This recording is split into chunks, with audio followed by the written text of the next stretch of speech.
All right. 3, 2, 1, go. Hello, guys. Thanks for coming on short notice. We are doing emergencies, mass shootings, Facebook, and 24-hour news cycle perspectives and rants and I came up with this because I just obviously lived through the Lewiston shooting, and it's still very much an active situation. But I had some perspective, and I just couldn't do a Friday review. So I appreciate you guys coming on. So we have Don Smore, Wizard Tower Games. Don? How you doing? And Eric Tenkar. Hey, folks. Thanks for coming on. And I imagine, Eric, you've lived through a little something earlier in this century. So you might have a perspective on emergencies. Yeah. He's got a few under his belt.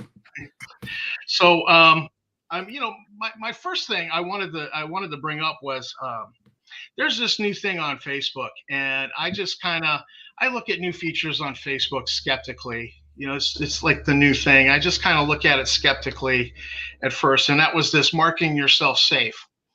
Yeah. And I had a friend who marked himself safe during a hurricane just recently down in Florida, and so I put a little thumbs up on his thing, and then I didn't think much of it. But then this thing came about, and I was starting to get text messages. Hey, hope you're okay. I was starting to get instant messenger messages, and so I thought, well, let me figure out how to do this thing and mark myself safe. And I was like, this is actually a good thing, because people then see. There's no question. Oh, do I need to go? Should I send Tom a message? Should I call Tom? Mm-hmm. It gives one place. They can all put their messages. You can put an update. And I thought, this is actually a good thing. And I'm like, good job on Facebook for doing that, because that actually really did work out to be a good thing. And so, and again, thank you guys for checking in on me. I really appreciated it. No problem. And Jason Messier, there were a lot of people who messaged me very specifically through text or instant messenger, and I greatly appreciated it. So that was the first thing, is that when these things go on, we do have the tools that you can let people know that you're safe, because people are going to wonder. I mean, you knew I was in Maine. You don't know that Lewiston's just across the river, maybe, right, per se, but it's Auburn and Lewiston function like one city. The cops cooperate with each other. It's the mayors get together and make plans. We got to fix this bridge. There's 3 bridges across the river that link the two cities. So they make plans together. It really functions like one city. They even tried to join it into a super city so they could get more federal money. And a lot of the citizens in Auburn said, no, we don't want our property values going in the wrong direction. Yeah. But to me, that was really great. But then we had this 24-hour news cycle start. And Don, you were saying you don't even watch TV much. Nope. Hardly. I don't. I watch a little bit of news. If we happen to eat, like some people do sometimes, instead of the kitchen table, you go out in the living room and eat. Might put it on during dinner, eat a little bit of quick dinner on a Thursday night or something. But the news to me is just, it's so biased. Depends on what channel you watch, and it's amazing how different the turn is on it. So I just kind of step away from it.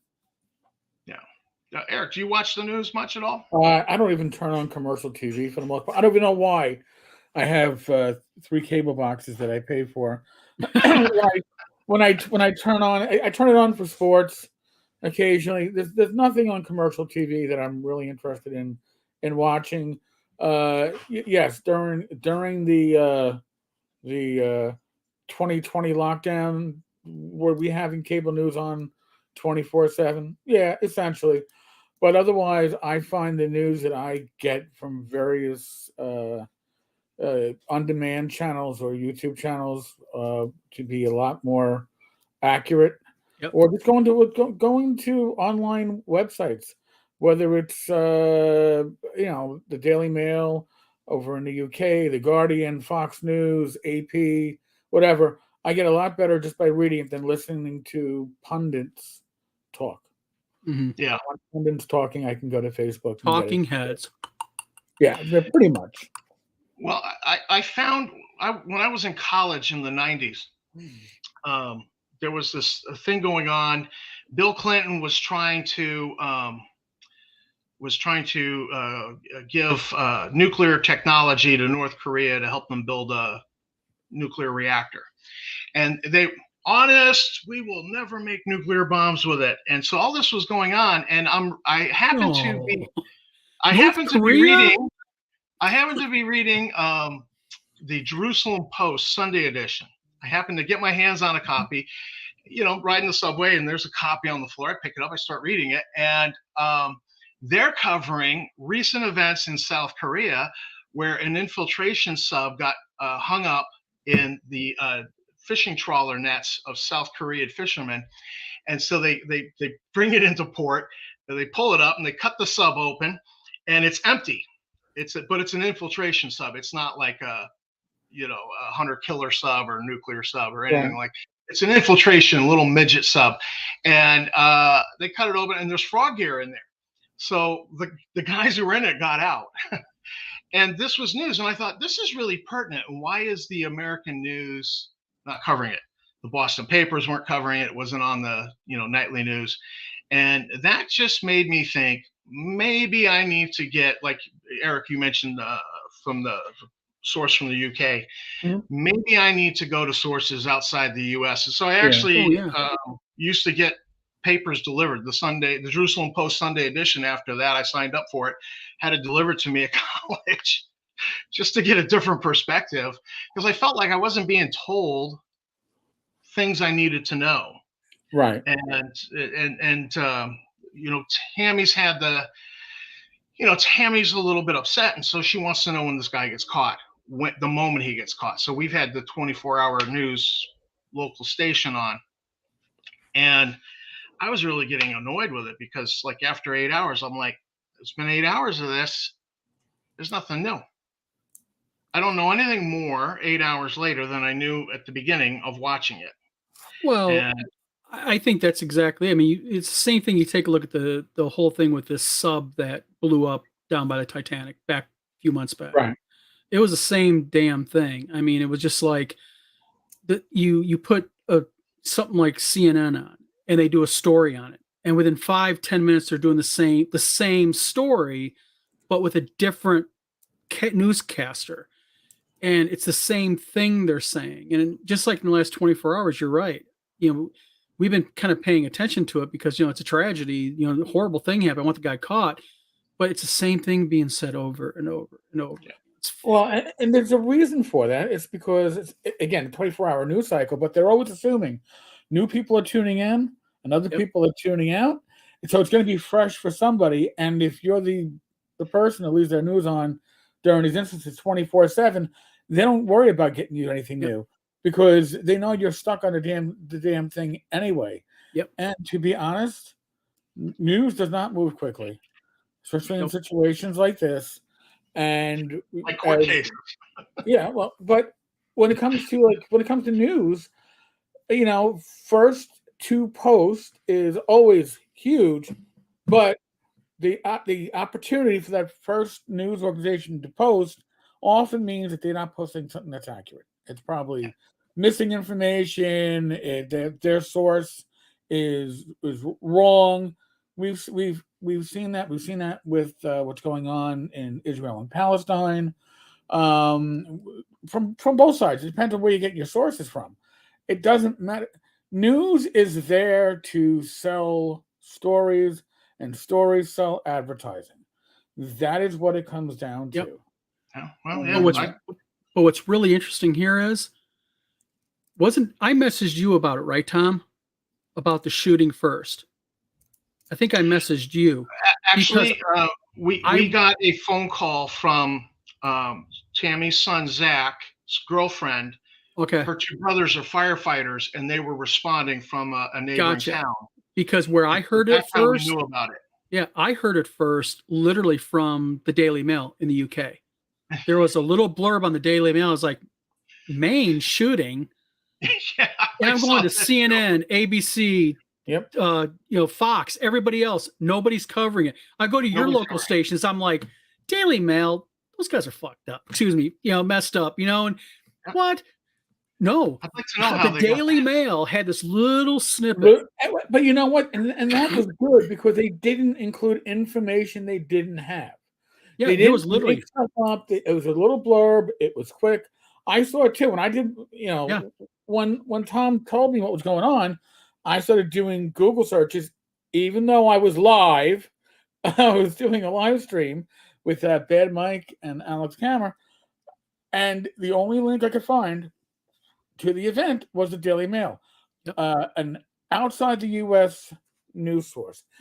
I'm not saying that indicates that American news sources are under control of the government or something like that. But what I am saying is that you should be looking to get your news sources from throughout the world, vet them, use not affiliated. I use Ground News to get an idea of where my news sources are coming from, if they're leaning left or right, if there's a bias.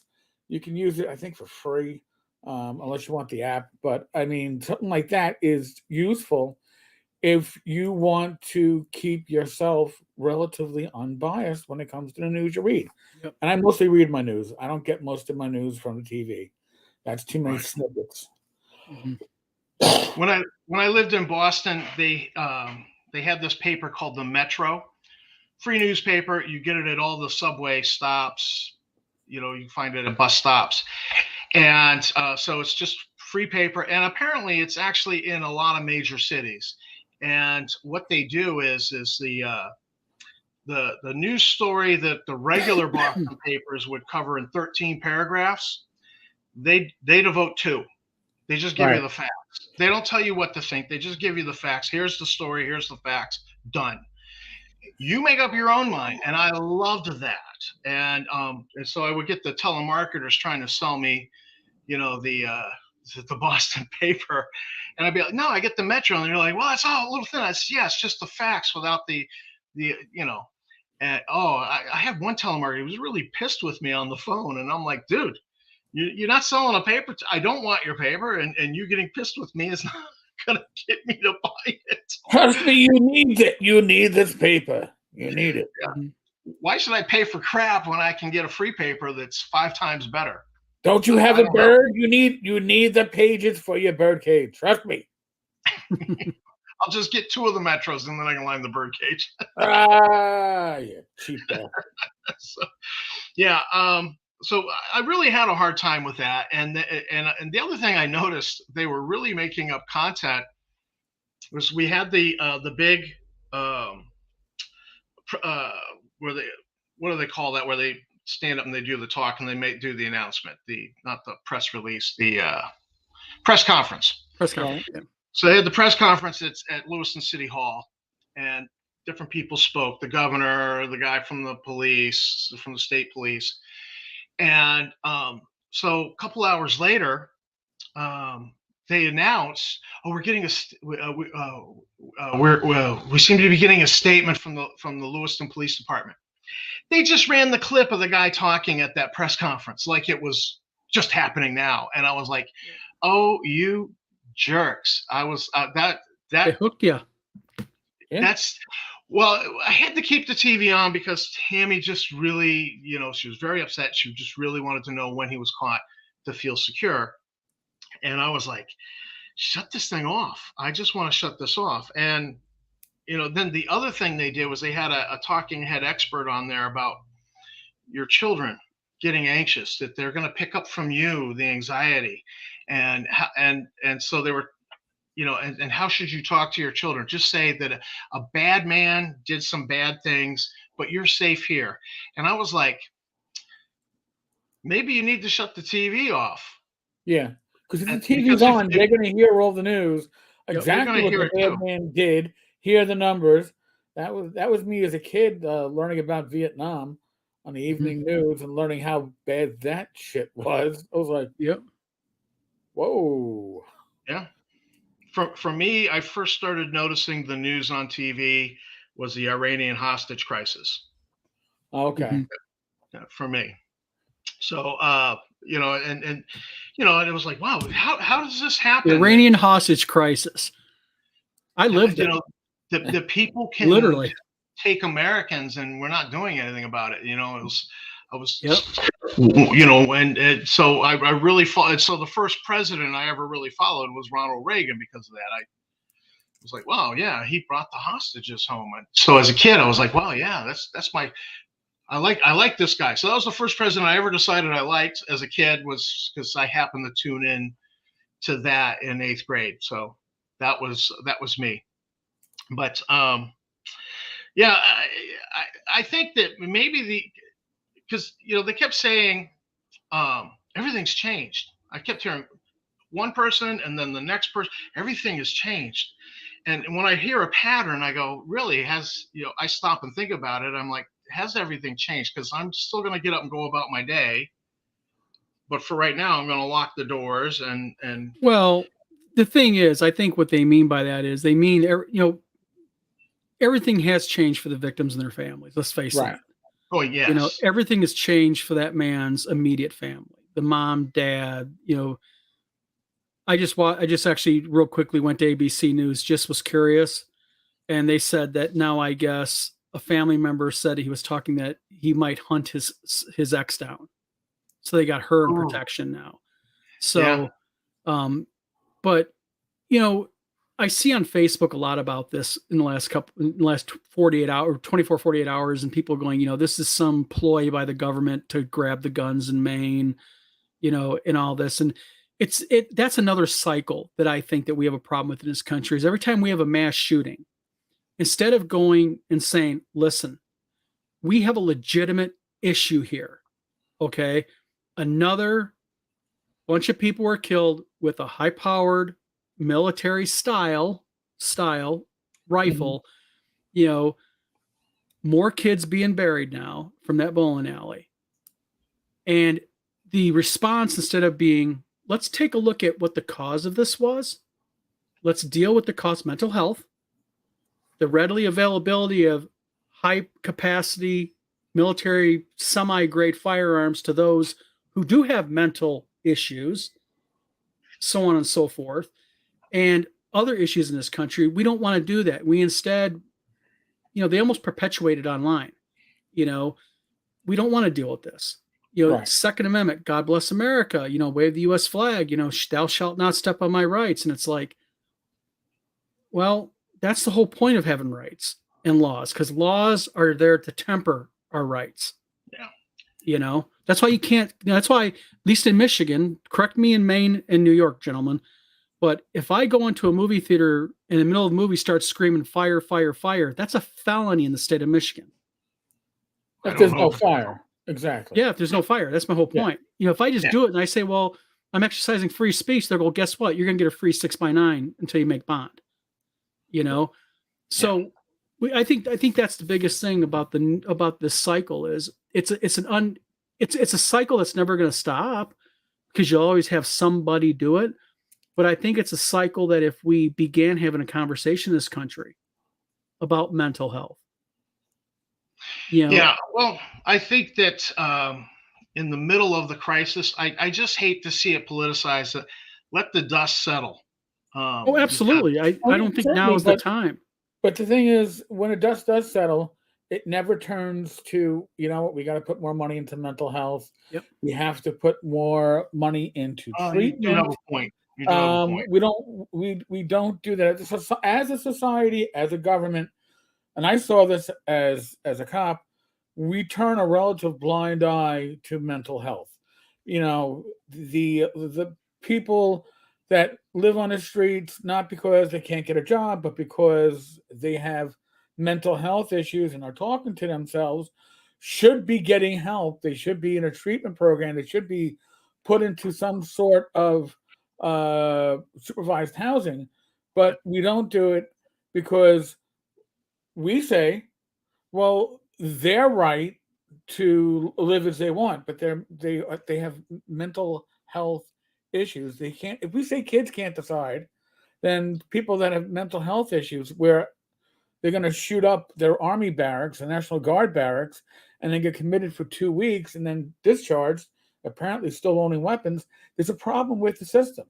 Yeah. And you were talking about how the news is saying everything has changed. For me, from my perspective, everything changed after the Mumbai incident. And Mumbai incident is more than an incident. It was a massacre. And the Mumbai massacre changed the way most police departments respond to active shooter incidents. It used to be, before this, that, hey, you were on patrol and there's an active shooter incident. You waited for the big guns to come in. You secured the perimeter. You didn't move in. After Mumbai, the NYPD changed their procedures to, if you were in uniform and you're working, you respond. You don't wait for backup. You go in, you engage the target. And then shortly before I retired, they said, if you're off duty, you've got your weapon, maybe it's your off-duty weapon, you've got less rounds, you've got no vest, nothing to show who you are, you engage the shooter. That is, because when this happens, active shooter incidents are 4 to 5, and I'm going to pull a number out of my ass, at least 4 to 5. It's somebody with a mental health issue, emotional breakdown. These aren't. We have multiple casualty incidents that are often organized crime / gang related. That's not what these incidents are. These are mental health incidents that somebody's brain has literally just broken down. Yeah. So I when I go, I mentioned this before, like Rach pointed out when we were talking about this topic for the live stream, that for years I won't go to a movie theater with or to the mall with my wife and my niece without just doing that quick 30-second, hey, listen, if anything goes down, I'm going to make sure you two get to safety, and then I will see and I will deal with what's going on. If I tell you to go somewhere, you do it without hesitation. You don't look back for me, yada, yada, yada. I'm always looking for, as I'm going through the mall, I'm going to the supermarket. My supermarket, I know the back of my hand. I know if some crazy comes in and starts causing problems, where I'm going to send Rach, where I am going to put myself. I happen to be somebody who is armed. If you're not armed, you need to be, when you're going into these places, situations, just be aware of your surroundings and say, hey, if something goes bad, where can I find cover? Where can I find concealment? Where can I make sure that my loved ones are safer? Not going to say safe, but safer. The modern world, whether you are in the United States, whether you're in the UK with their knife violence, whether you are in like the Scandinavian countries where you have areas that are no-go zones for the local police, whether you're in the Middle East, wherever you are, know your surroundings. That's the first step, the most important step to keeping you and your loved ones safe if something goes wrong. And 99.999 times out of 100, it's effort that you probably didn't have to put in. But when that one time in a million comes up and you put that effort in, you're putting the odds more in your favor than they would have been otherwise. And I think that's important. And it's a pain in the ass. I won't let Rach go into Manhattan during the Christmas season because she like to do. My artificial background. Does that work? It works for me because I'm using fine. I'm leave it to 10 car. I've heard all about this guy. He shows off, I got magical abilities. Right. But I won't let, like, we had the truck violence years ago in Lower Manhattan where somebody took a box truck and started randomly running down people. We've seen these incidents out in the Midwest at parades.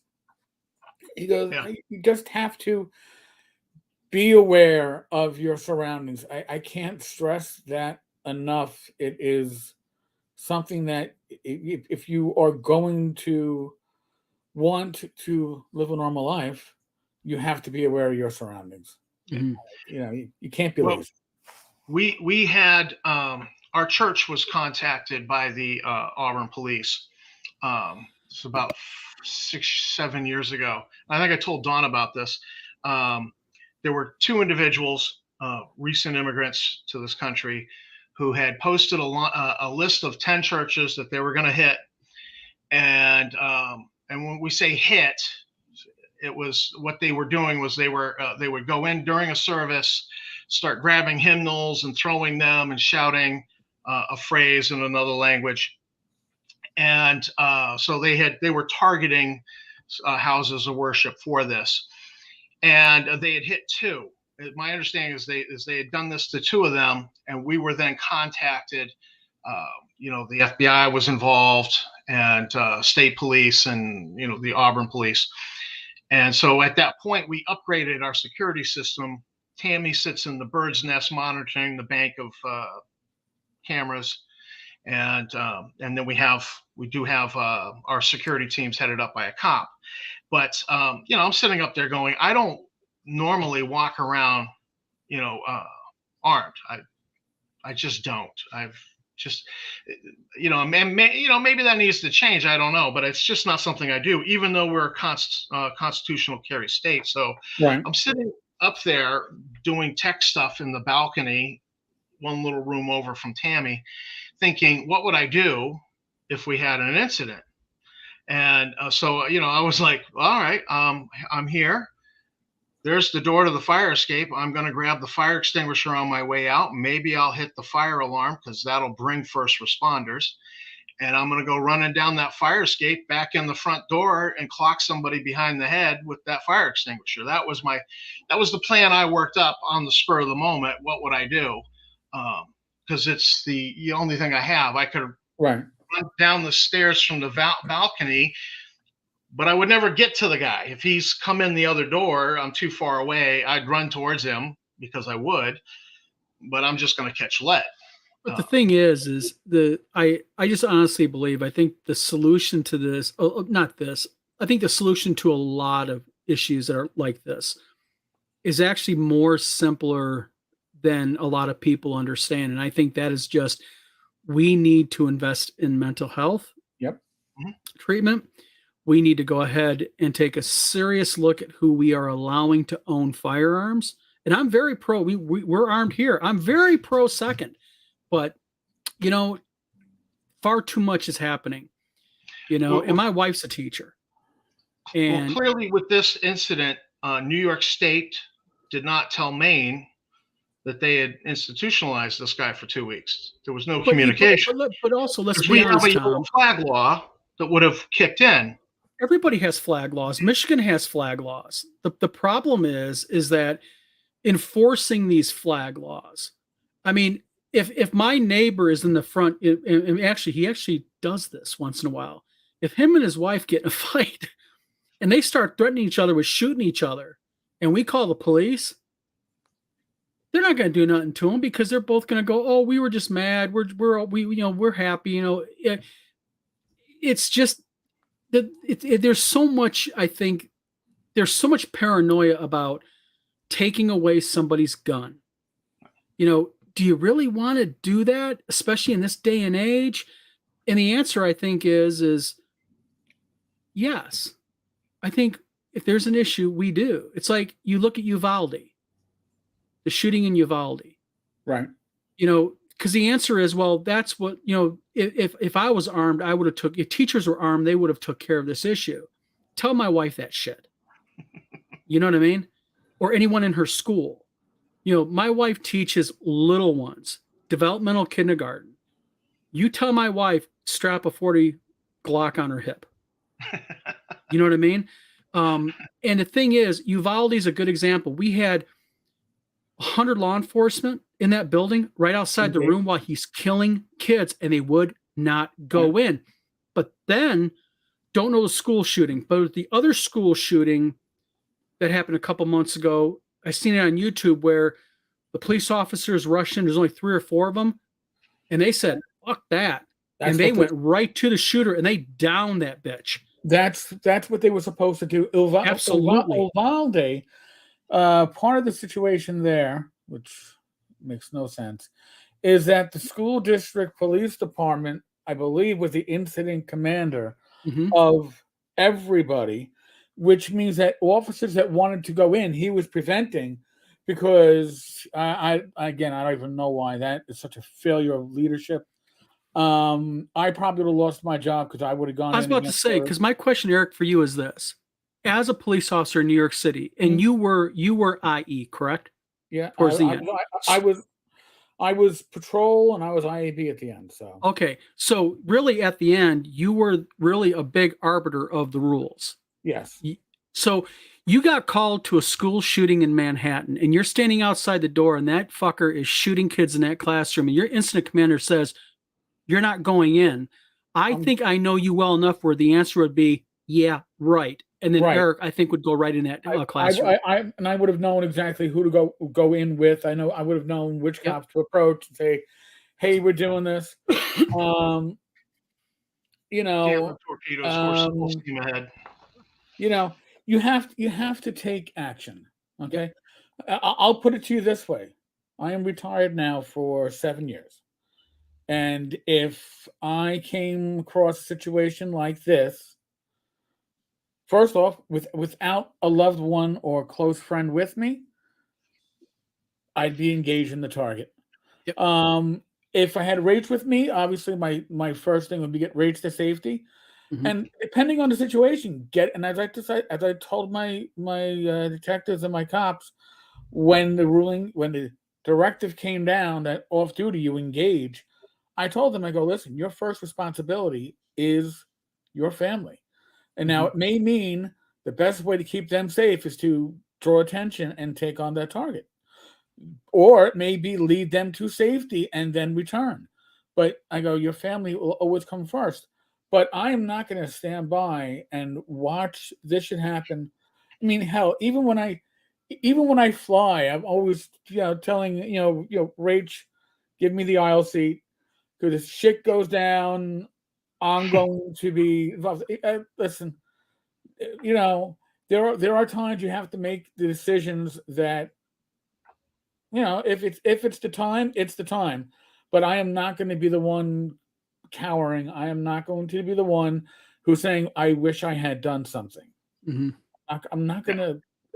That's worse to me than not living. If I was one of those cops at Uvalde, I don't know if I could continue with being on the job, because your inactions, whether you were ordered to or not, is a huge part of the reason why the death toll was what it was.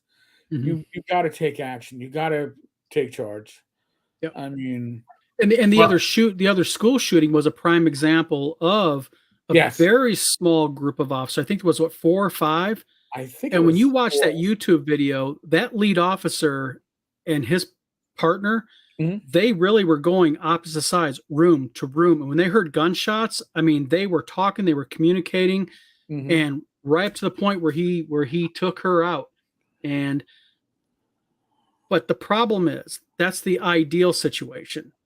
Right. What happened in Maine was, they're getting reports that shooting at this bowling alleys, or over here, it's hump. Is it one guy? Is it two? It's chaos.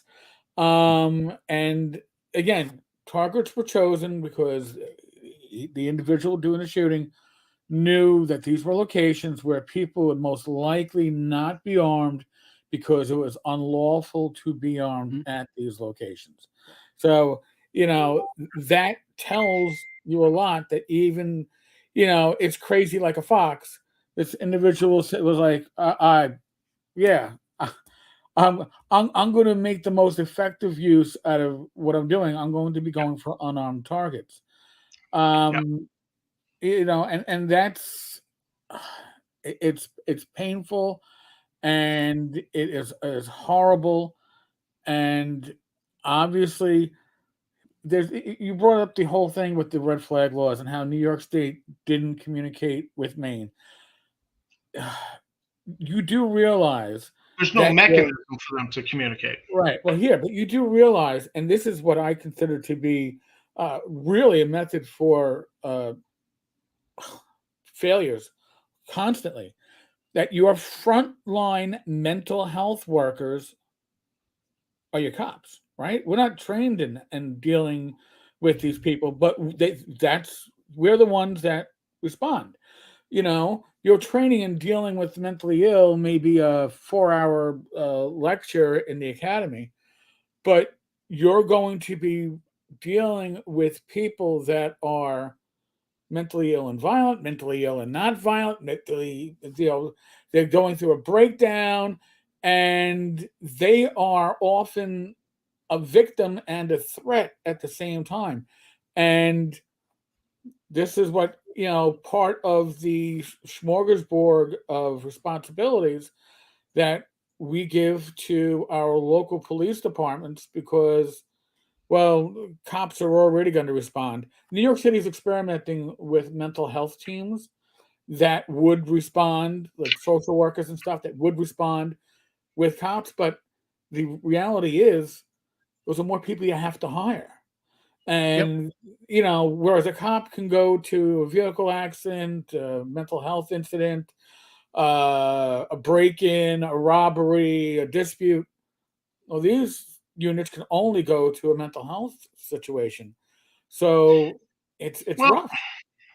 Maybe part of the answer, and this is probably only part of the answer, because is that, like, Tammy as an educator, and I'm sure Dawn, your wife as well, have a thing called professional development, where they have kids leave school early, like on a Wednesday, and then they have PD where they're a presentation's being done about something, and so they're learning new stuff all the time. And maybe cops need PD, where you having a mental health professional come in and, these are the signs of this. If you see this, you should recommend. I don't know if the police do that or not.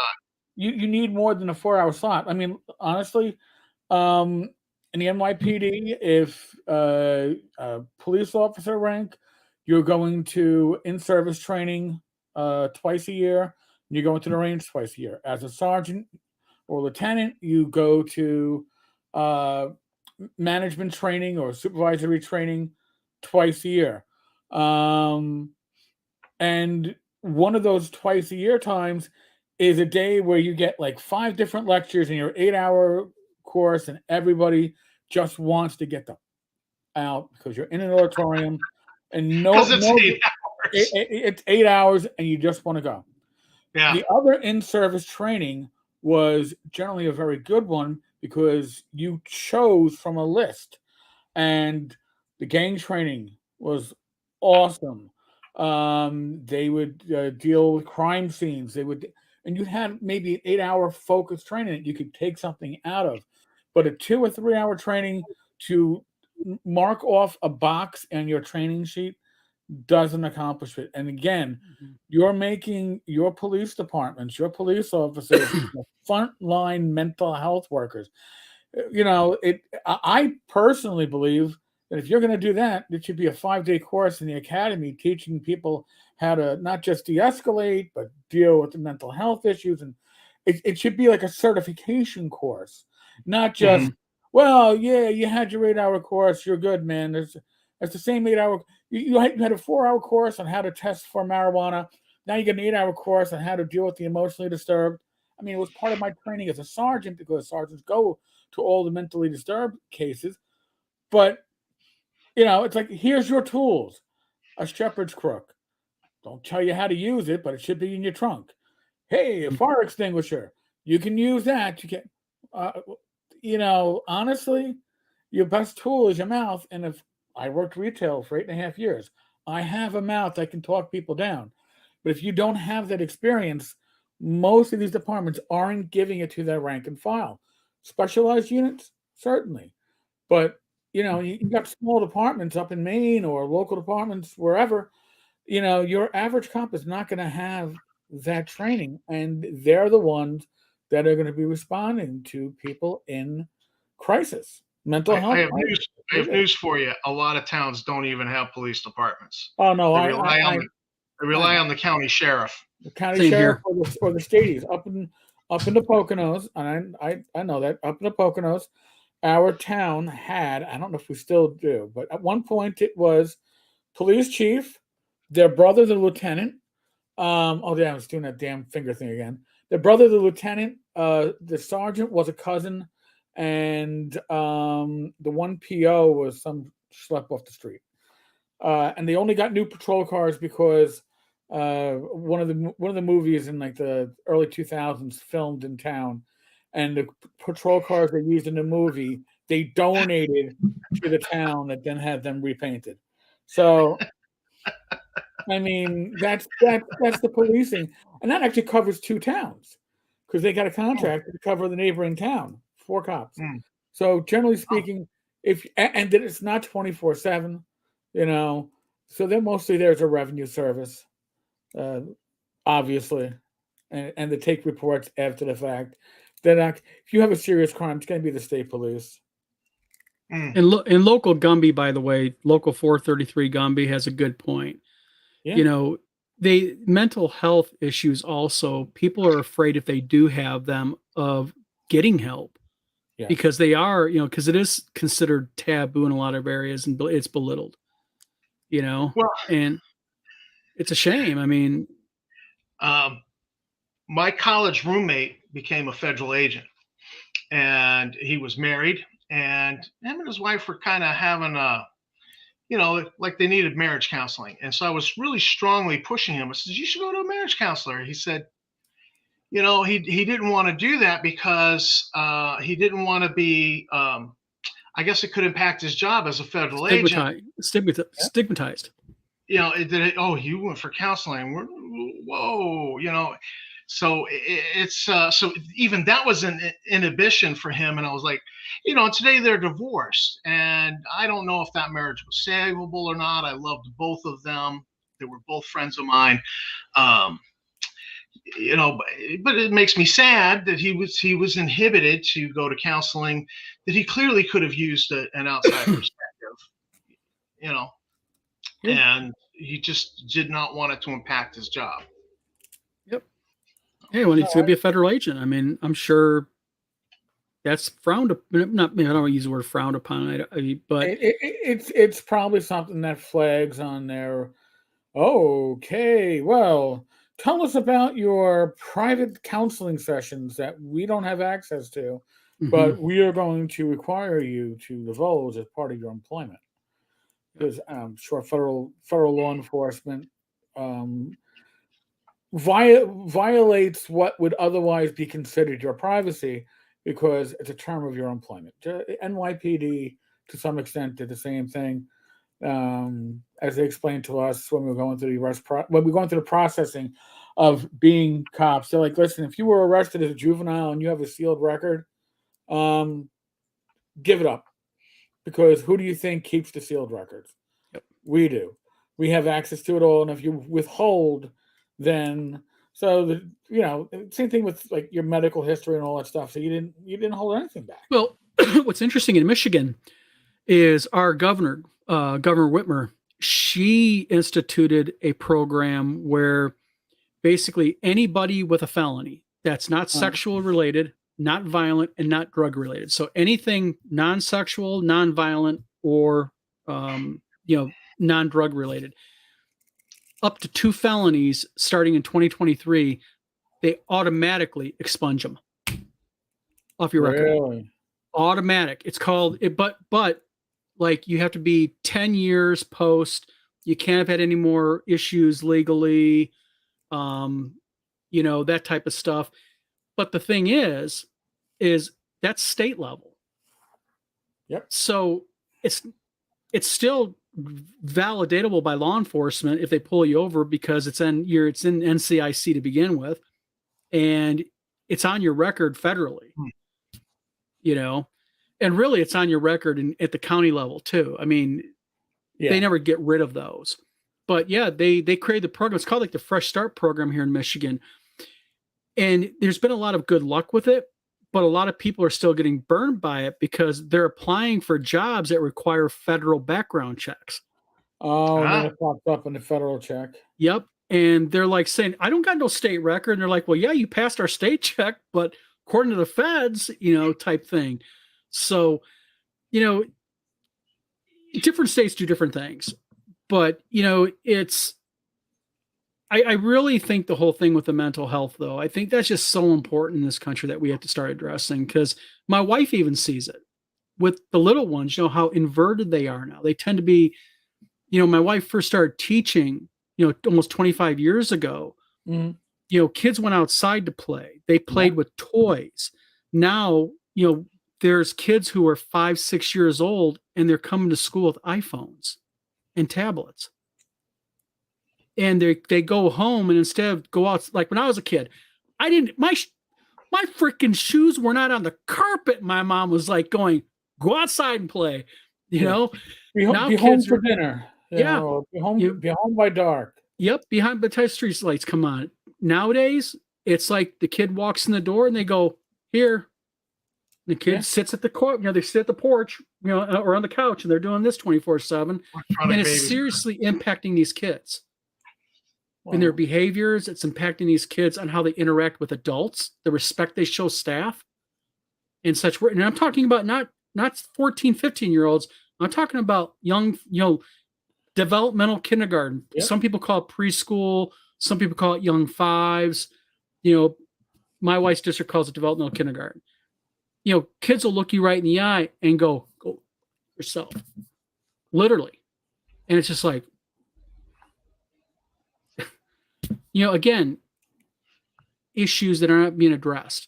Because in Michigan, if my wife, as an example, if she sees a kid with ADHD, and my wife is certified in determining this, my wife cannot tell that parent, I believe your child may have ADHD, because in Michigan, if a teacher volunteers that to a parent, the district must provide specialized special education to that child for free. So the districts are like, you keep your mouth shut. Yeah. So now we have kids that are being identified by teaching professionals that they have issues, but they are being basically held back from saying so because districts cannot afford to pay for it. So it's this really weird, convoluted cycle. It starts really little. And it just compounds itself as these kids get older and older and older and such. And then we end up having an issue like this. We have someone that just finally goes, yep. You know? Well, apparently somebody in his chain of command reported him, and he ended up in psychiatric 2-week care in New York State. But, you know, I'm almost sitting here going, I wish because he was a reservist, so that chain of command would be part of the reserve. Mm-hmm. You know, you almost wish when they got back here that maybe they had, you know, followed up and said, maybe this state needs to, you know, yellow flag him, because we have the red flag and yellow flag. You know, just but I think it all depends. I mean, he could have very well, you know, had his issues and military put him on a psych hold. You know, no telling what happened during that psych hold. He could have straightened up. You know, he could have played the system. You know, and again, it goes right back to the status of the mental health professionals that are evaluating these people also. You know, what powers does this individual have? Do they really have the ability to reach out to Maine and say, this guy has a problem? Or are they restrained like people at my wife's school are, little ones, when they need ADHD or something? You know, what are the laws that people don't know about that float above mental health professionals' heads? Rach probably knows a lot about this. And I bet you it is just a nightmare to navigate. Yeah. I mean, oh, God. It is an issue, I think, gentlemen, that is just far too complicated. There's no easy solution. There's no quick solution to it, because the solutions that are needed would be so unpalatable nationwide to people that the government just does. Our politicians don't want to fuck with it. They're like, I'm, you know, anytime you mention Second Amendment mm-hmm. and gun control in the same sentence, it just brings up this visceral reaction with people. And I think that's another part of the core problem here is that there's a difference between common sense gun laws and gun control. Again, you talked about language earlier, Tom, controlling the narrative. You don't want them to do this because the government wants to control your guns. They want to take your guns away. No, that's not what the legislation said. The legislation says that if you have if you're threatening people with a gun, you have your gun taken away. Yes. But it doesn't mean that they can just come into your house and take your guns. Oh no, that's not what it says. Let me tell you what it says.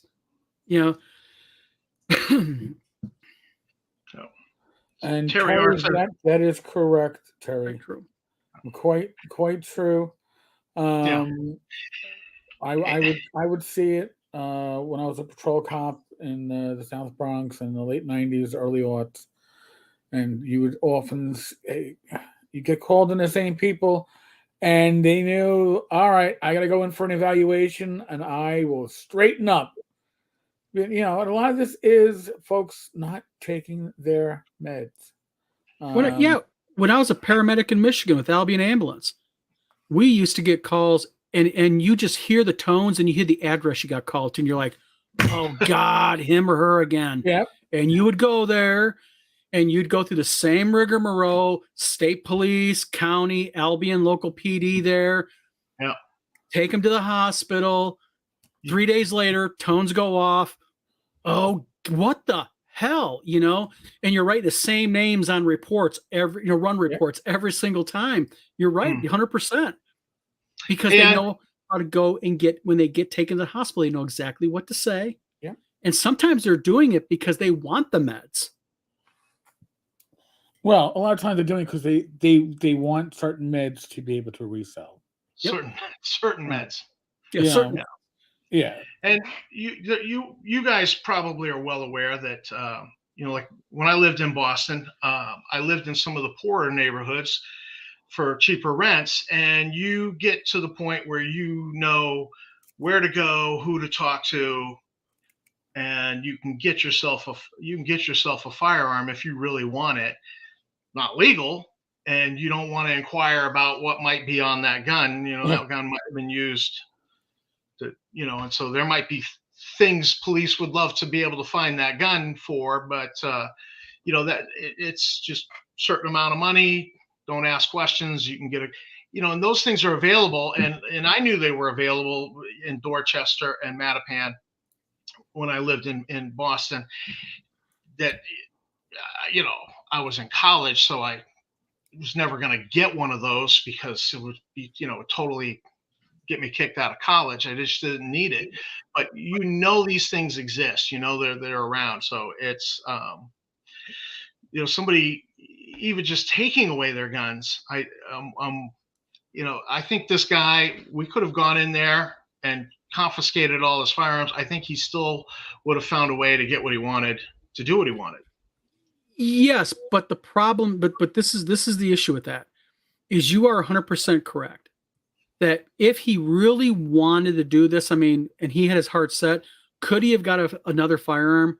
Yes, but it would have been much more difficult for him to do such, much more chance of being caught. And I don't know. I'm not a gun carrying criminal. So I don't know what the ready availability of AR-15s are on the street right now or the price range.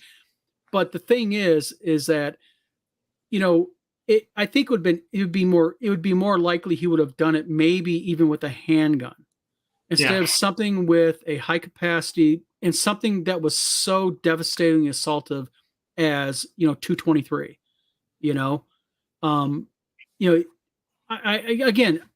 I think the danger here, Tom, is that argument is used a lot that, well, if you're going to take guns away from criminals, they're just going to get guns anyhow.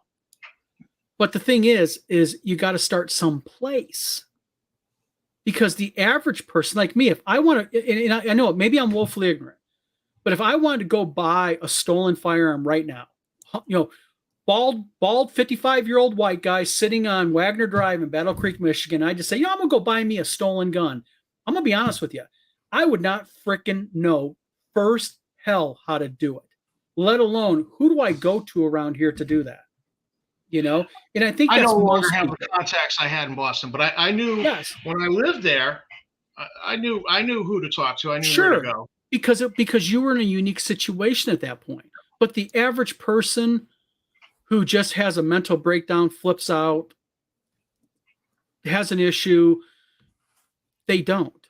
So it is much more difficult for them to do that because let's face it, those who sell guns illegally anyways are very picky on who they sell the gun to because they're afraid you're a cop. So it's I've never sold a gun, so neither have I. So the thing is, it's one of these things where the balance, where's the balance fit here? Is it better to be more careful for the sake of the situation, or is it better to be less careful for the sake of his right of ownership? No, he had such a serious issue that he was hospitalized. For them, he had to be taken in custody because of the extent of his mental breakdown. The other side of rights is that they come with responsibilities. Yes. That you have a right to bear arms, but you have a responsibility to keep that thing safe, where a kid can't get at it. You have responsibilities to go with that right. You have the right to life, liberty, and the pursuit of happiness. I'm just pursuing my right. Well, you don't have the right to trespass on somebody else's life, liberty, and pursuit of happiness. But you're missing the third most important, well, not third most important, but you have the third part of the trifecta of rights. You have the right, you have the responsibility, and then you have the laws that temper those rights.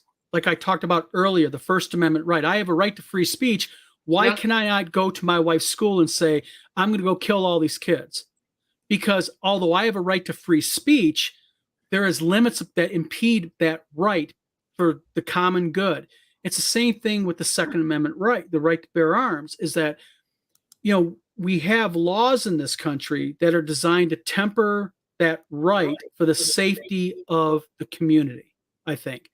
Yeah. And I'm not advocating to take away people's rights to own firearms. We own them here in our home. We enjoy shooting them. We enjoy them. What I have a problem with is we really need to take a serious look at this country, at the people that have the mental issues. Do they own firearms? Are they registered gun owners? If so, I'm sorry. If you have such a mental breakdown where you have to be hospitalized, then we're threatening to shoot up an army base. Yeah. I mean, yeah. Yeah. I mean, these are issues that I think that there's no easy fix to them because the fixes are so unpalatable to our politicians and the community. I think that it doesn't matter if there's a flag law in the state. Yeah.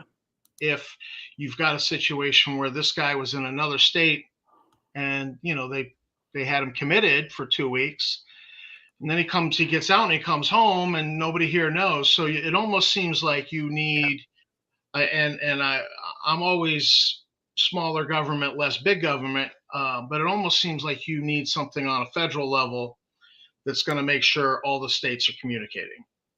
That there's to me, that's what it seems like, but you're right. I think that the politicians it's not going to be very palatable. I think, there'll be misinformation and one side saying this, one side saying that. I mean, Tom, let's face it. In this country right now, sadly, we have people that are severing lifetime ties with other family members just because of who they voted for now. Yeah. And we have politicians in Congress that, and I'm sorry, it's both, it's all of them in Congress, House and Senate in total. They are so worried about their own power plays and their own, power leverages. This country's suffering, and that's why I always advocate for term limits for Congress. Yeah. They can't handle the simple issues. They can't pass the very, very simple common sense stuff that everybody looks around and goes, why are you guys disagreeing on this? This should be like a no-brainer. And people actually expect them to tackle something like gun ownership with mental illness. Well, the reason why first of all, you're never going to see term limits on federal offices, especially, is because you'd have to make that a federal law, and that would mean the Senate and the Congress would have to vote to limit themselves. Not happening. Now, we experienced this in New York City. Mayor Bloomberg, before he became mayor, was a huge advocate, put probably millions of dollars into the campaign to encourage term limits in New York City for all the city positions. All right, until he got elected. And when he got elected, it was a 2-term limit. He got passed an exclusion that allowed a 3rd term to all himself and all other city offices, because once you're in power, you don't want to give it up. It sounds great. It makes a lot of sense. But power corrupts. Absolute power corrupts. Absolutely. Yeah. Well, you take a look at Florida. I want to speak to the comment here by Timothy Shanks. Flag laws only end up with, I don't like that person. Let's call the police and get them raided. I saw this in play with my friend who's a federal agent. Actually, his father was a retired Marine, gun owner, was going through a divorce, and the wife used the red flag law for the local police to come and remove the guns from the home. And so the guns were taken, but he did get them back after the divorce was finalized. It was a pain in the neck, and he kind of complained. Because I was friends with my friend. I also, and we had his father stay at our house. So yeah, he didn't like it. And I don't know if he insinuated that she used it just to kind of get at him in the divorce. Maybe not. But and this happened in Massachusetts. They took the guns, and then he got them back. But the thing is, there's the whole thing here, though. It goes right back to what I said: common sense laws.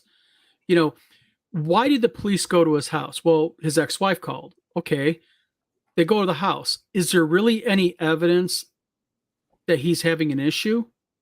Was he committed at one time? Was he just getting out of being committed?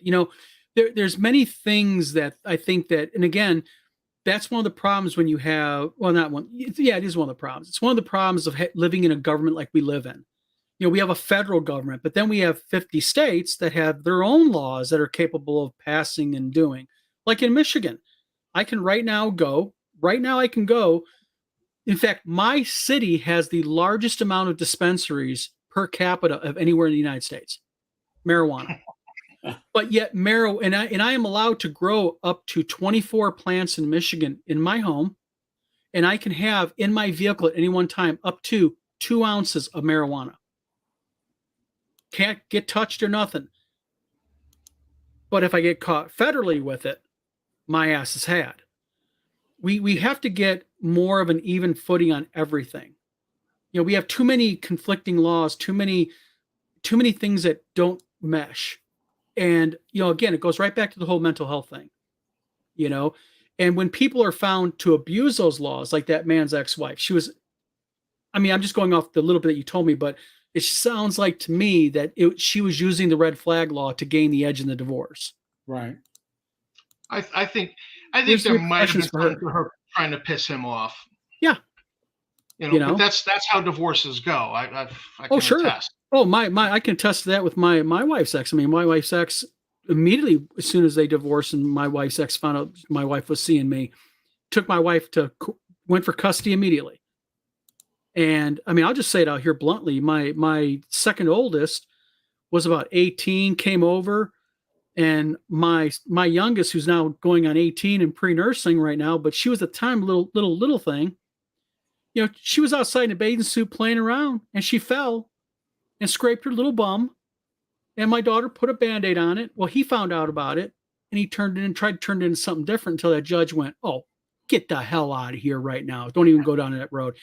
People do that, So, again, we were lucky. We had a judge who went, no. But the problem is there's so many judges that would go, "Oh, really?" So it's just too much. There's too much convoluted mess in this country with everything from local courts to the way they handle things to everything. And it's never going to get solved. I don't think. I really don't. All right. Well, then on that point, why don't we switch gears? Because I also wanted to talk about preparedness, because one of the things I discovered in this emergency was that, first response, the wife says, "Will you go make sure all the doors are locked?" We actually have 5 methods of ingress into this house. And so that's 5 doors to check. Well, 5 doors? Damn, you got an old farmhouse, don't you? It's a farmhouse. Original house, the addition, basement door, back door. We have a patio door here, old front door. You really can't get in there, but and then the kitchen door. But one of the doors here, this is this patio door when it was installed. It's the type that has deadbolts up top and the bottom, and you have to lift the handle and they go in, and then when you turn the middle deadbolt, it goes in, but it also has a mechanical piece that then stops those deadbolts up top and the bottom from springing back. And so it's a really good door, but something's going on mechanically where I can't quite get it to lock. And I knew that, but I was just being complacent and lazy, because the dog goes in and out all the time from our bedroom to the backyard. And, so I just never fixed it. And then all of a sudden, there's a mass killer. There's a mass murder on the loose in my county. And I got to lock these doors, and I never took care of it. And then the other thing was, and I imagine everybody across Maine was doing this. They're going in their gun safe and pulling out their Second Amendment. And I went in, it was dad's gun. And I knew there was a loaded clip. So I never fussed with it. I never took it out and inspected it. And lo and behold, clip wasn't full. He hadn't fully loaded it because at age 70, he found the spring was too tight. It hurt his hands to load it. So it was only partially loaded, which I was like, let's fix that problem. Well, honestly, for long-term storage, that's probably good that it wasn't fully loaded. If you haven't taken that out in years, you could have, the spring could have gotten overstretched, and it might have jammed on your last round or two. So he did you a favor. All right. Well, good enough. So I just was noticing that, there are things that we would prep ahead, we would take care of ahead, but we get complacent and lazy, and I'm guilty. I am absolutely guilty, like fixing that door. Now it's a big production for me to get that lock engaged. It's the best door in the house with the best deadbolts. It's effectively 3 deadbolts, top, bottom, and middle. But there's a little something mechanical that's got to get adjusted. And I just kind of was complacent and lazy because we never locked it, always letting the dog and the cat in and out constantly. And, so I did notice that there are things, and I think that's what's going to be going on in Maine this week. All the gun shops are going to be selling ammo. Oh, yeah. Oh, yeah. It's going to be good for the gun shops. It'll be good for hardware stores, because people like you, people are going to be going, they're going to be fixing their locks on their doors. They're going to be adding them to their doors. They're going to be buying security cameras, motion detectors, and things like now, they'll get complacent. So I did want to touch on that and say, hey, we always think like we want to make sure that we're prepared, but we're usually not. Well, something else to think about. And not just for this, but we're coming into the winter months. Have food on hand. Listen, you might not want to go food shopping while you have a mass shooter on the loose, but if you don't have any food in your house, you kind of forced your hand. So, I mean, I've already here and in the Poconos, I have enough of I think it's Wise or one of the freeze-dried food brands. I have enough to feed a family of 4 for 2 weeks in each house. Lasts for 25 years. If I never have to use it, great. I'll binge on it in my 70s when I can't afford real food. But otherwise, canned goods. If you're somebody who's addicted to coffee and you need your milk or your cream, get like mini moos or non-dairy creamer and have it in your house. There are people that are addicted to weird shit. Not weird shit, but coffee, tea, whatever. So I need my milk. I got to go out and get my milk. I got to have something that. Again, there are times you could have 2 feet of snow, or you could have a mass shooter. You don't want to leave your house. Leaving your house is probably not the best time to do it.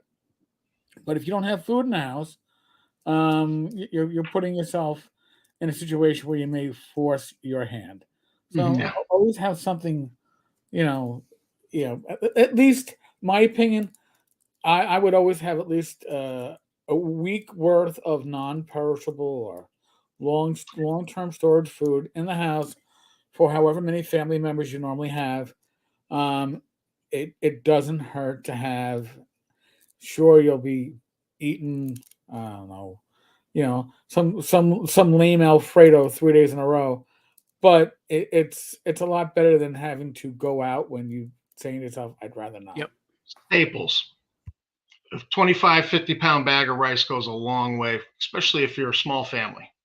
Like it does, and that's, but, and again, in my case, like, hey, I need long-term storage that can also be relatively carb compliant. Very hard to find.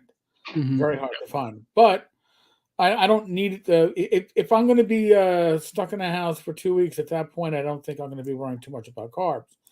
But have what you need. Have whatever it is. If you're a cheese addict and you need to have your cheese every night with your wine or beer, just make sure you always have enough when you go to the. Don't do the. Oh, well, I always go every week. You know what? Stuff that stays fresh for a while. You can stock up and just make sure you have it. I used to buy cases of MREs when they were a new production run. These are 3-day freeze-dried survival boxes too. Yeah, there's civilian MREs as well, which is meals ready to eat. Yep. I used to get them for the Boy Scouts. The Boy Scouts thought MREs are good. MRE was really cool. MREs are good. Everyone said they're the wrong ones. Well, here's the thing about MREs, and the boys never understood this, was that for like a 50-mile hike, MREs are designed for maximum absorption and fewer trips to the bathroom. Yep. So they kind of you kind of get to the point where you will be a little constipated if you've been eating them for a 5-day hike like that, and the boys never understood that, and I chose to never let them know. Just this one roll of toilet paper will last us a 5-day hike amongst the 4 of us. They only give you a little tiny packet in the military. That's right. Yeah. Not enough. But yeah. So I'm sure some of our military brethren out there would be like, yeah. That's why you never shake a fellow soldier's hand in the field. So, oh God. I had a buddy, he'd come back from field problems and he'd be like, I need the Metamucil. I haven't crapped for 9 days. But I love MREs. Timothy has a point about his grandfather's pistol being in a drawer for over 50 years. And he had a gunsmith clean the magazines before he tried it out. Listen, even if you aren't firing your weapon, I would say make it a yearly habit, to take your firearms, give them a good cleaning, even if they're just getting dust in your gun safe. Empty your magazines, give that spring a little rest, and then refill them with, 24 hours later or whatever. It's just the last time you don't want to be cleaning your firearms because, oh shit, there's a problem going on in town and I need to be armed. You should be able to say to yourself, oh, there's a problem going on. Oh, let me just go to my gun safe. By the way, I have 2 safes, so I can have my 2 firearms strategically placed in areas that I generally am. So it's like, oh, okay. I'll just get it, as opposed to, oh, I need to go to another room. So Right. that's how I do it. Well, that was the other thing I discovered here is that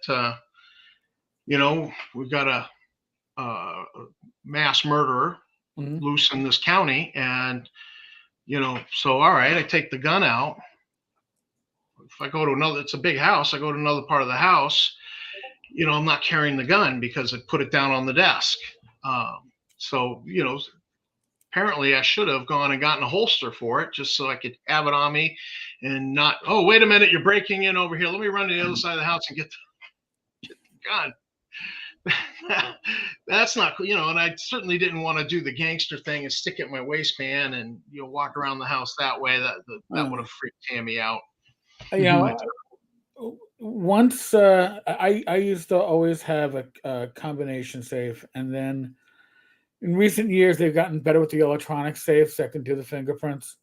Yeah, and it's a lot quicker to just go boop and reach in, then they go, oh, geez, all right. Yeah, because when it's stressful and you're punching the wrong code, you're gonna keep punching the wrong code. Yeah, so just little things, folks, just little things. So yeah, it's so I found I was terribly unprepared for this. You don't think these things will happen. It's we have some preparations. I've got a good generator. Power goes out, I can keep the freezer and the refrigerator going, and then one more cord to plug in lights or whatever, space heater. But right. I did find myself unprepared for this just because I had been a little complacent. And so I just thought I would throw that out there for people. Maybe it's time we all think about being a little bit more prepared because it's the world we live in. Yep. Yeah. Tim says get training. That certainly should be on. If you are the owner of a firearm, it is certainly something. If your firearm is a paperweight, it does nothing for you. If you don't know how to use it, it does nothing for you.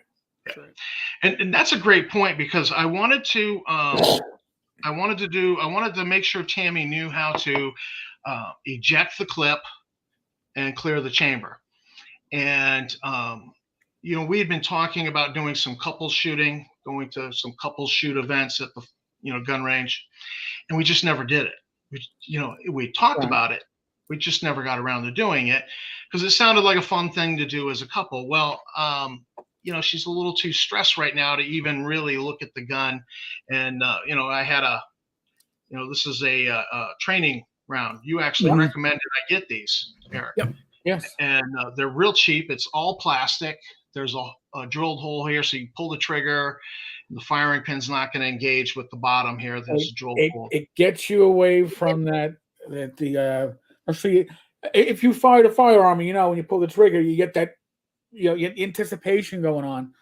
It allows you to start forgetting the anticipation. You still get the trigger pull. It still feels good and legit.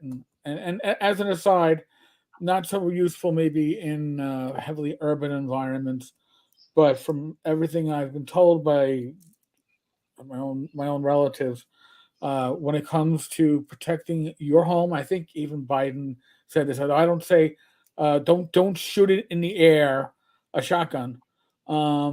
If you or your spouse are less trained, or firearms are something that you don't plan on training much with, shotgun has two things going for it. It is intimidating as fucking hell if somebody sees it, and it's like horseshoes. You don't actually have to be spot on target.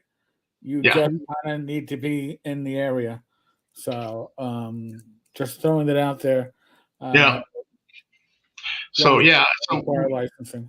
I couldn't do any, because I want her to be able to, if something did happen and there's a gun on the ground, be able to pick it up, eject the clip, eject a shell from the chamber, if there's a round in the chamber, and make sure that it's safe at the very least. But we couldn't even do that because we hadn't prepared. We just had not, and these are these are ideal for, especially if you've got one of those safety mechanisms on the trigger. Mm-hmm. So that, and that's just designed so that trigger can't be brushed against and go off.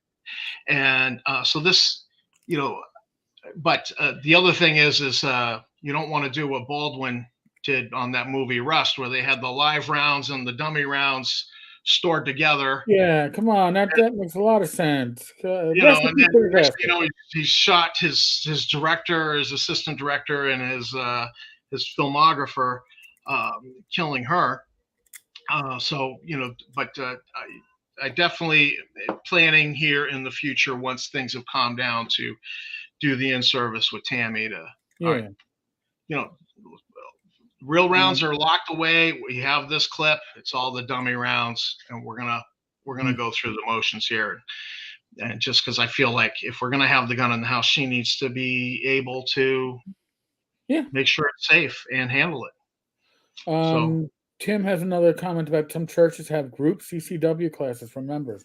I will tell you where you will not find that is New York State, because New York State does not allow licensed CCW holders to carry in a church. The only exceptions, yes, that's part of the the Supreme Court rule. Same in Michigan. So they then pulled back a lot of stuff. So you can't carry in a church, with the exceptions of if you are employed as armed security, one exception. If you are an active law enforcement officer, off duty or on duty, or retired law enforcement.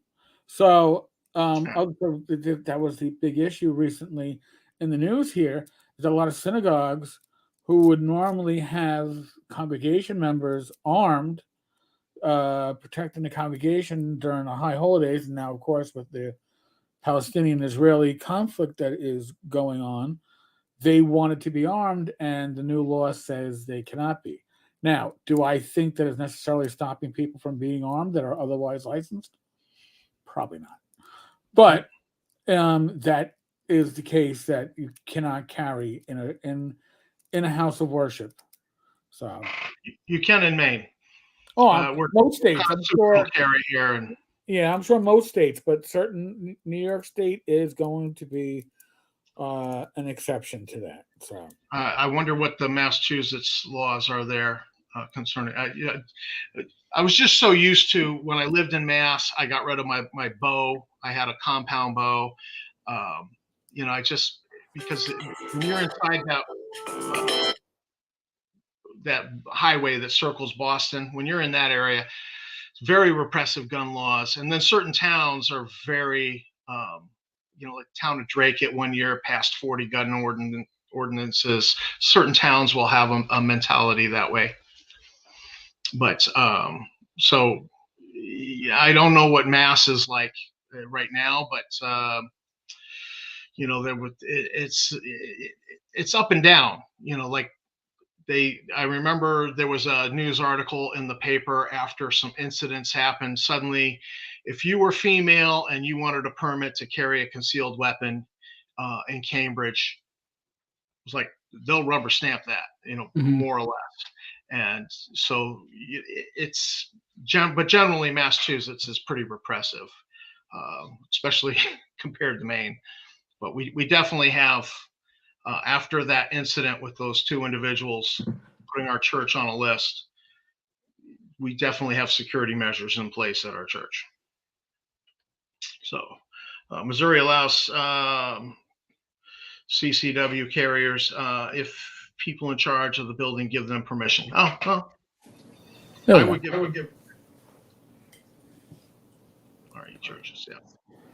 So it's and with the fact that we have such a good camera system at our church, and if something is suspicious, the person watching the cameras radios it to the security guards. Mm-hmm. One of them's going to walk. Hey, how's it going? Walk up to the car. Hey, what? Mm-hmm. How you doing? And the guy that does that's very good at de-escalation. He is military trained. He's very good about de-escalation. But if we had somebody come in. They were a little suspicious. They had a North Carolina license plate, which immediately flagged for me. Oopsie. Yeah. But he was a Vietnamese-looking gentleman. I don't know if he was, but he went in the church, looked around, and then he went back out to his car, smoked a cigarette, and then he came in the church, and one of the security guards went up to him and said, "Hey, how you doing? Nice to see you." Tried to get his name, and then he went out, went back to the car, smoking a cigarette, and then the security guy went up to him, and then he got spooked, but that guy actually said, "Hey, please don't throw your cigarette butts on the ground," and that seemed to offend him, and he got in his car and drove away. And so they recorded the plate and passed it on to a police officer to have it run just to see what was up. And so it's just the fact that somebody will come up and engage. They're not drawing anything, but they're just, "Hey, how you doing?" Mm-hmm. It seems to put a stop to a lot of things. We seem to be right on top of it. Now since that other incident that happened to the 2 other churches. So, but I would welcome certainly a security expert coming in, looking at what we're doing and going, "Here's my recommendations." Because you could, you get like I said earlier, you get complacent, you just kind of get lazy about things, and you can always tighten things up a little bit. Yep. So, all right, we've gone an hour and a half. I think we've really talked this out. Appreciate you guys coming on. Not a problem, man. I was mostly going to rant about the news. I think we were kind of productive with this one, so it was good. So I was mostly just going to do a little rant and rag on the news. Maybe I was gonna praise Angus King, our senator. I had not liked him in the past, but a little bit of his response here garnered my respect. I was going to criticize somebody else, seemed to be politicizing, and do a little rant. But I think I don't know that we solved the problem. No. I think that raising awareness is good. Yep. I do want to encourage people, don't wait till this happens. Don't wait till something like this happens in your neighborhood. Because I was like, wow, geez, you were a little unprepared, Tom.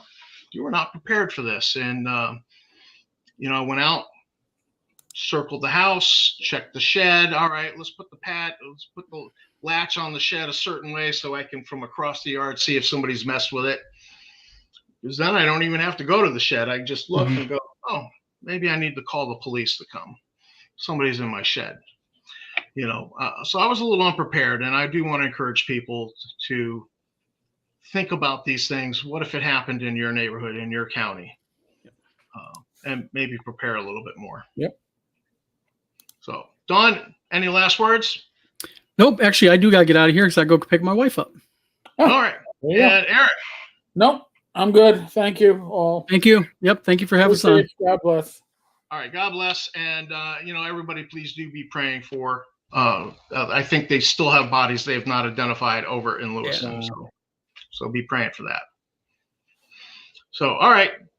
I'm not even going to roll credits with my usual extra. And I was just going to say, keep on gaming and shut the 24-hour news cycle off. Somebody will text you. Somebody will let you know, or check your phone periodically, but don't watch the TV 24 hours. It was so. So everybody have a good night, okay?